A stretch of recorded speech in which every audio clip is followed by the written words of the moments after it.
Hi, I'm Ryan. I'm Nick, and this is Taxi Garage. Today we're going to put a solid Taxi Garage tire on this Crazy Cart XL. So first we're going to start off by lifting your XL onto its back wheel. We're going to get the proper two tools. Nick, what two tools do we have there? 16 millimeters. So today we have a ratcheting and just a standard. And essentially you're just going to loosen and break that loose. Alright, and you usually just want to do one side. Sometimes they both come loose, but you basically will then take that off. Okay. You can remove the nut, the lock washer, and the standard washer. Yep, and you kind of wiggle this. Sometimes it's a little stuck. This one is. So you might have to hit like with the end of your hammer or something along those lines and get it. So you do want to get it angled so the bolt comes down because it'll get caught on this bar. And then it'll come out, and see how you gotta get like right in that angle right there, and it'll come out. One thing you want to pay attention to is that there are spacers spacing this wheel in between the two fork ends. So as you just heard, the other spacer just fell into the plastics, and you can just go ahead and reach in there and pull it on out. So now we're going to take this wheel and tire to the table and get started on removing the bolts for it. First thing we're going to do is we're going to remove the gear set that we have here, and it requires basically, you can do 3 8mm and just blast it with a gun or with a hand tool. Remove the gear.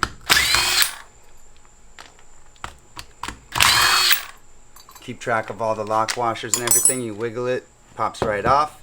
And then you're going to use an Allen key. It takes 4 Allen keys. And basically you also want to reduce the tire pressure. So when you remove the wheel, it doesn't put in any excess stress on these threads in the rim. So boom, that's good to go. Air's deflated. And now we're going to get the Allen key. And we're going to go ahead and remove the wheel. I don't know where the socket went. What's up with this one? Sometimes you can do it a little faster.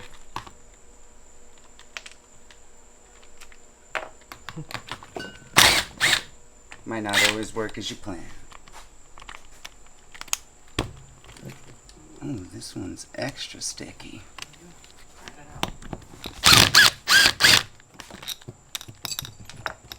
And the last one right there, and you can see it's a 2-piece wheel.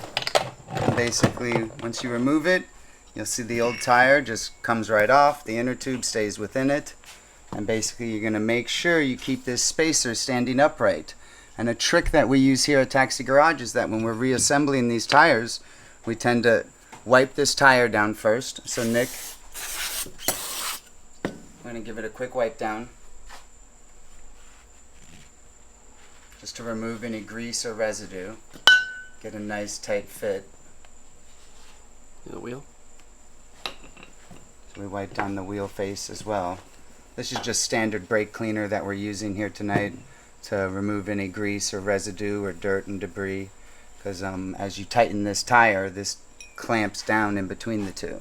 And as I said before, you want to place the spacer vertically, and you're going to use the original axle bolt, slide it through that spacer, and then make sure it goes through the bearing on the other side.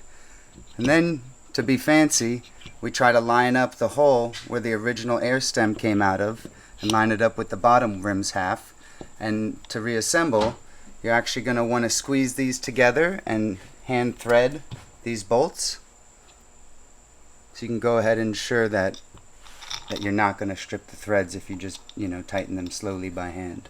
Sometimes it might take a little bit of more force just to get it started, just because it is a solid tire. So it does have some resistance to actually threading it in initially. And we suggest using a hand tool for reinstallation, and it makes it easier in the long run.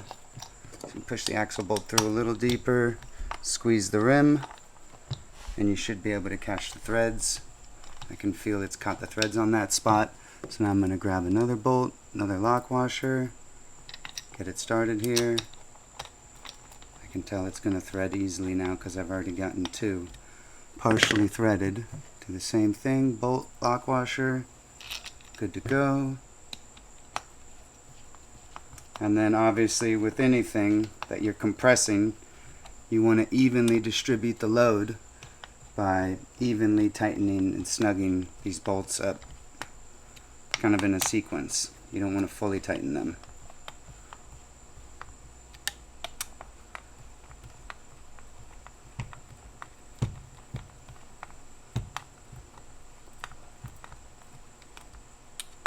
And during this, you still want to make sure that, you know, this is sitting in there nice and center. You can see it coming out of the other side.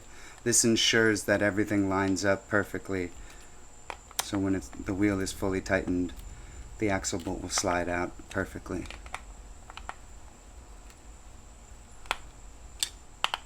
And another thing to ensure is that if you're not certain it's fully tight, you can look inside where the valve stem hole was, and you can see the two faces of metal are sitting flush against each other within that hole.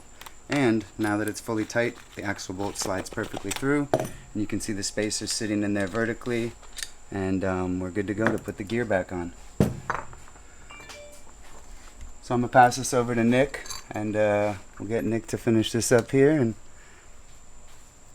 I'll get the axle bolt ready with the spacers.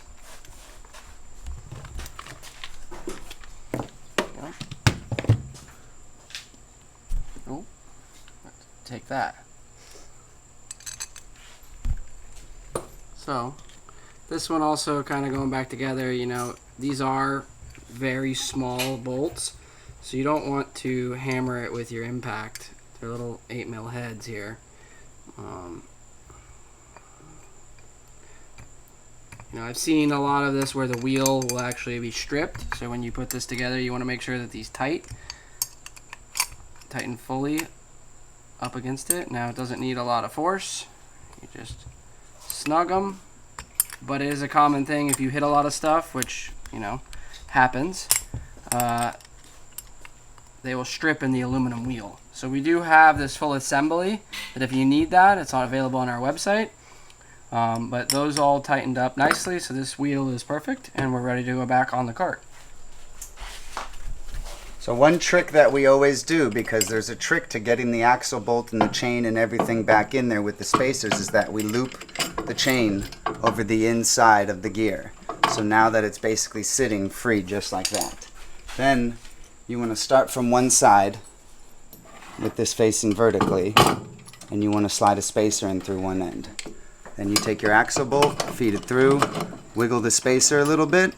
And one thing that we found is that the axle bolt doesn't inherently want to go through. So sometimes from the other end, you need to take some type of little screwdriver or something skinny to center the spacer that is within the two wheel halves. So now that the center spacer is centered, you'll see the axle bolt slides through very easily. And then obviously on the other side, I need to fish in the spacer. So I slide out the axle just a little bit, just enough to where I can get the wheel to tilt a little off axis and slide in the other spacer. And trust me, you might fight with it a little bit. You might curse, who knows, but have some patience and you'll get there. And Nick's gonna take these two 16s and tighten this axle bolt back up. I'm going to show you the trick that we do to get the gear back on with the chain. Nice and tight, and you want to ensure that, you know, this does spin easily and free. And then the trick that we use to put the chain back on is you simply just put it on one side and rotate the wheel, and the tensioner picks up that slack and allows you to seat the gear. And now the tire's ready for sending. Thanks for tuning in.